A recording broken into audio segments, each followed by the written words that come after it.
for the opportunity to be in this special session, and thanks for the organizers for inviting us. I am Ananth Kalyanaraman. I am a faculty in computer science in Washington State University. I've been working on mainly parallel graph algorithms and string algorithms, and microbiomes seem to be a very natural field for applications. And I'm going to briefly touch upon essentially, well, sorry, that was too brief. All right. Oh. Okay. So this is.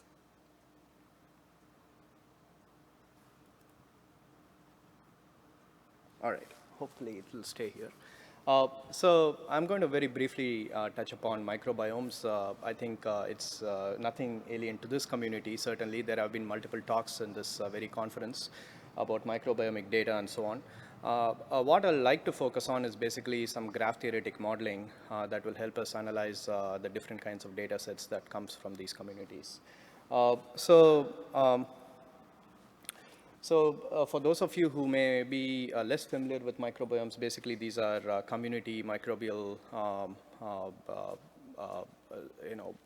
basically microbial communities which inhabit different kind of habitats. They basically surround us and they are within us, and so there are all sorts of environments that they survive in, some extreme, and they have a lot of implications when it comes to medicine, to agricultural biotechnology or bioremediation and so on. So one of the main problems or the questions that people ask is what species are there in a microbial community. The other one is about the functions that are encoded in a given microbial community. So an analysis of microbiome data is basically complex for several reasons. Even if you take 1 gram of soil, you can basically sequence billions of DNA reads possibly from thousands of species. So we do not know how many species inhabit, and also the speed at which these communities evolve essentially is that level of understanding is needed in order to understand how microbiomes actually function.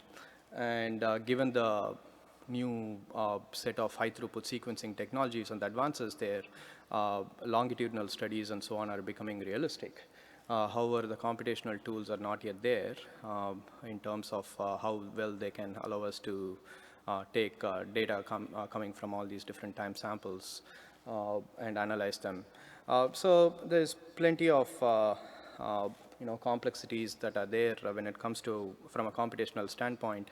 So I just want to essentially show a very small, just to illustrate the case in point. It's basically a simple calculation. So I looked up the paper back in 2001, which was basically the Celera version of human genome that was assembled. And they reported basically 27 million sequences. These are Sanger reads that they assembled in 20,000 CPU hours. That was back in 2001. But if you forward to 2007, one of the largest microbiome studies to be reported from a non-human system would be this, what the Venter Institute did for the Global Ocean Survey. And they reported basically analyzing about 28.6 million open reading frames, so these putative protein sequences. Basically roughly the same number of sequences, but the number of CPU hours that they took is 1 million CPU hours, and these are obviously with machines that are about 6 years more advanced. So, just a quick way to say that, something must have happened to the data in order to make the complex, make the analysis take more time. So as a case study, and for some reason the text is being cut off, but basically I would like to use an example of functional characterization within microbiomes. And there are other kinds of studies, taxonomical classification, identification, and then pathway construction and so on. But one of the main steps within the microbial community analysis pipeline would be to find what proteins are expressed in a community and what are the pathways that can be constructed from such communities. And so under that context, I would like to just talk about graph modeling and the kind of work that we have done. And so basically the general process is to sample a microbiome at whatever resolution, and generally the first step is basically, it can be metagenomic, whole metagenomic shotgun sequencing, or metatranscriptomic shotgun sequencing, and then the next step is to basically do the assembly of those metagenomes or metatranscriptomes. And then once we have a pretty good understanding of the genomic space or the gene space, we can predict open reading frames from these. And these open reading frames can be fed into some kind of analytical tool in order to help us understand, in addition to existing microbial protein databases, what protein families are there and what pathways are encoded. So this is the main step that I would like to focus on. How do we get from basically the open reading frames to these groups or the clusters or families of proteins? And if you zoom into this particular step, the process is simple, actually. I should say deceptively simple, where you basically take n sequences and you simply do an all against all comparison. And once you have a comparison established, basically you have homologous information, and using that homologous information, we can capture that as in the form of a simple graph. We'll call it the homology graph, where nodes represent protein sequences or open reading frame sequences, and edges represent basically a similarity. If we have other kinds of information, we can use that to form our edges. So for example, if you have metatranscriptomic edges, and if you say there are two genes which may not be necessarily similar in sequence, but they do have similar co-expression patterns, then you can use that to draw an edge as well. So once we have such graphs, then the goal is to essentially treat the problem as one of grouping vertices that are highly, subgroups of vertices that are highly similar to one another. We can call these as dense clusters or communities in a more graph theoretic manner. And using these clusters as essentially the non-redundant representation for the raw data, we can mine individual clusters of interest and then say what protein sequences are representative from each of these clusters, and looking at the set of protein sequences, we can build pathways and so on. So this is a standard pipeline, but the main two steps really are how to construct the graph and then do analysis. And that's one thing I would like to point out in this area. We are not given graphs. It's not like having protein interaction networks.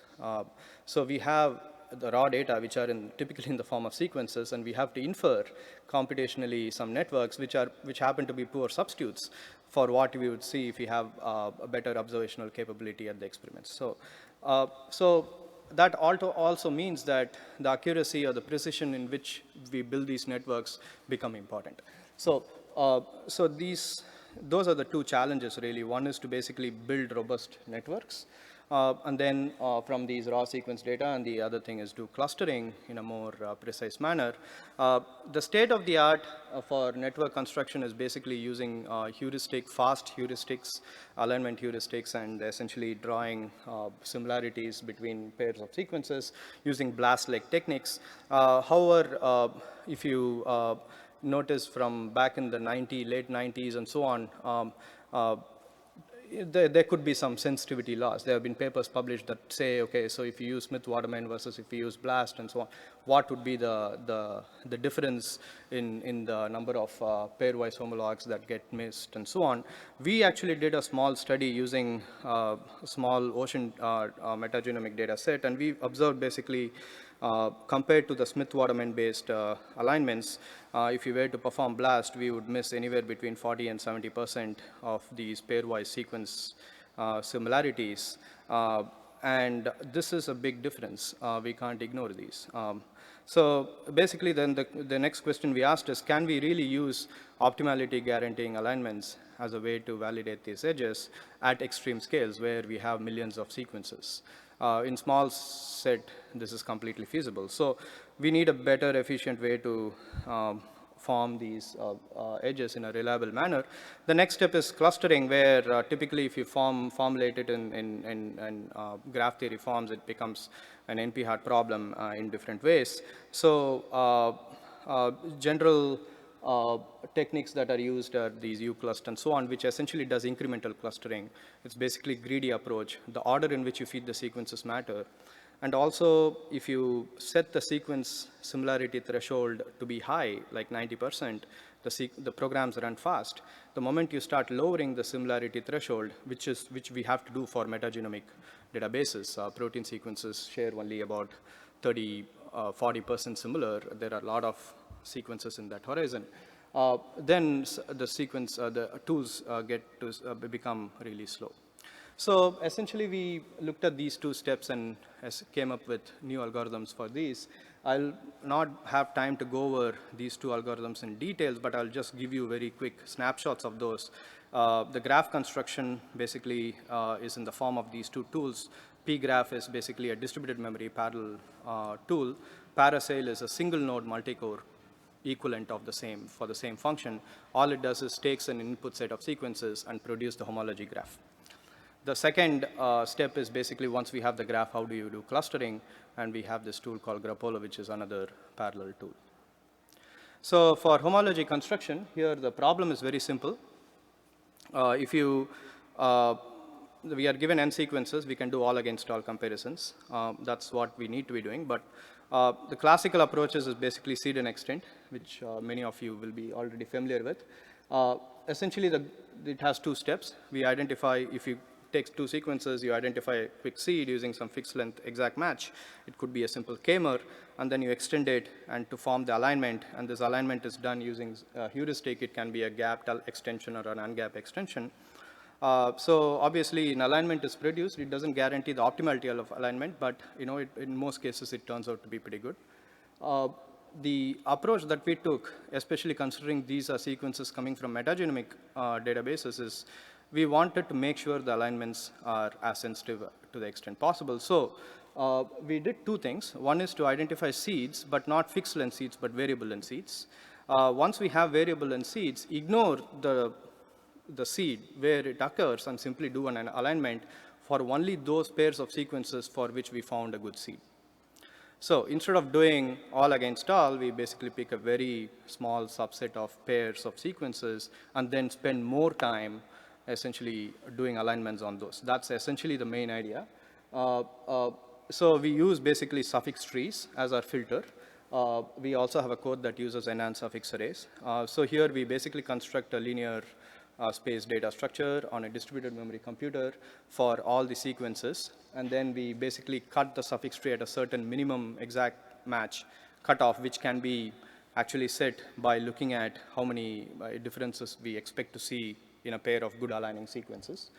And then once we generate the suffix trees, then we essentially do a bottom-up traversal of the tree so that the longer exact matches, pairs that contain longer seeds, essentially, they show up first. And that's good because then it gives you also a feature. If you stop the algorithm in the middle, you would have captured most of the better quality pairs. So it gives you that anytime capability if you wish. So essentially, we use suffix tree indices as our filter. Constructing suffix trees in a parallel computer is not a trivial problem, but we have a code that basically scales linearly. And the main thing is, I want to point out what is the filtering capability. So we took about 2.5 million sequences from the camera database. It was an ocean set. And we used a suffix trees to identify only those pairs which have a certain length fixed exact match. And we found that there were only about 5,000 million, which is 5 billion sequence pairs that need to be aligned. So this 5 billion sequence pairs could sound a lot, but if you compare it with the all against all, it's about 3.1 trillion. So this suffix tree gives us a filtering of about 99.9% related to that all against all model. So it gives you a huge saving in the search space. Once you have listed or shortlisted those pairs, then you do the alignment using Smith-Waterman full optimal using an optimality guaranteeing method. So to do this, basically what we did was we implemented a parallel framework. I'll very quickly go through the details here. So think of this as a compute node. A compute node has multiple cores. We have multiple worker threads, and there is a helper thread, and we keep a deck, which is basically a double-ended queue of tasks. Each task could be either build a part of subtree within your suffix tree, or another type of task could be here are 2 sequences, do the alignment. So in some sense, there are a lot of independent tasks, but they need to be managed in an efficient way because there is a lot of load imbalance issues. So we used work stealing as our primary way to balance. And work stealing essentially works this way, where once we have established the task pool relative to every core, we simply look at what cores need what work. So if a core runs out of its work, it can go and steal part of the task from another core's task pool without involving the other task pool, and that's why we use a double-ended queue. And essentially, tasks can migrate from cores to core, and this is done in a way that masks that communication cost, so, where the cores are all individually busy. So that's the essential idea of this framework in pGraph. And we found pretty good scaling. We were able to scale up to 8,000 cores.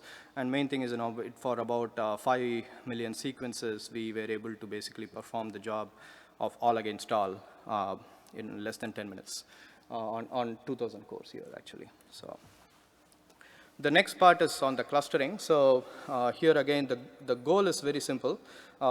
We don't know ahead of time how many clusters are there, but each cluster is defined as those which form tightly knit groups. In social networks and so on, there is this nice term called modularity that is used, and that's what we use here. So basically, the goal is to say, try to maximize the intra-cluster edges while minimizing the inter-cluster edges.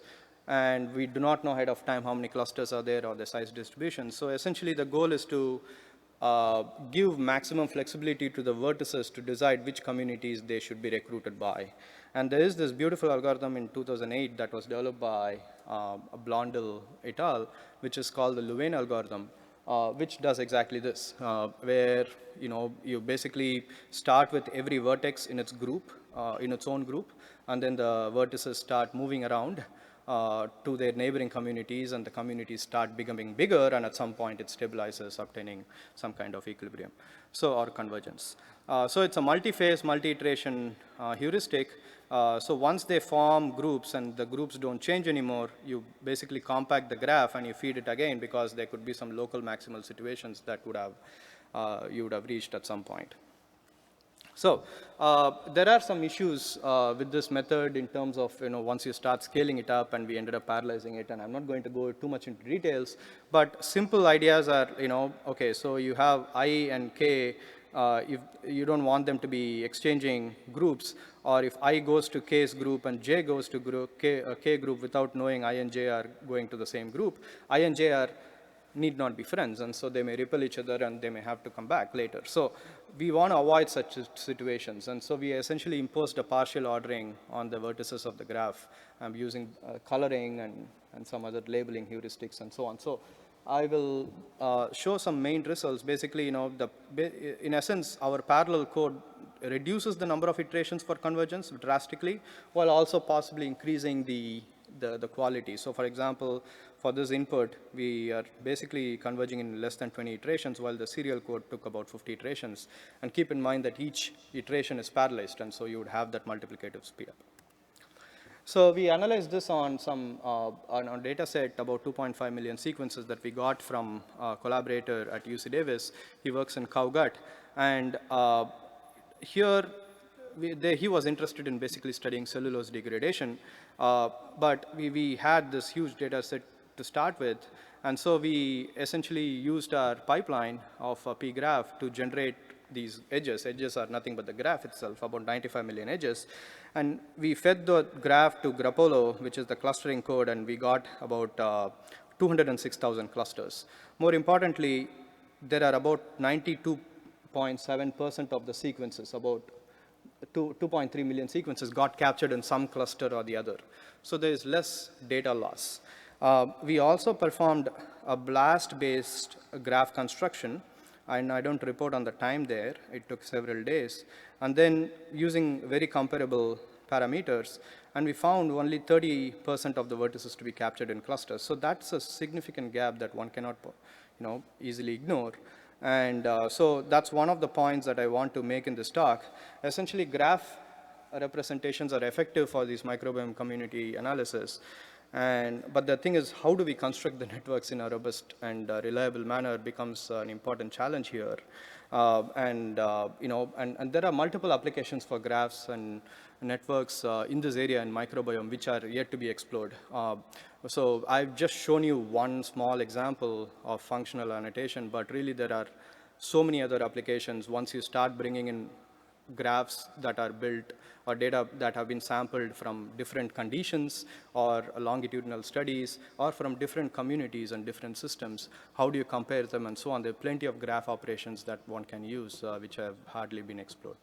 But a key part again is to essentially build a graph in a reliable manner. So with that, I'll stop. And I would like to acknowledge quickly my group and also that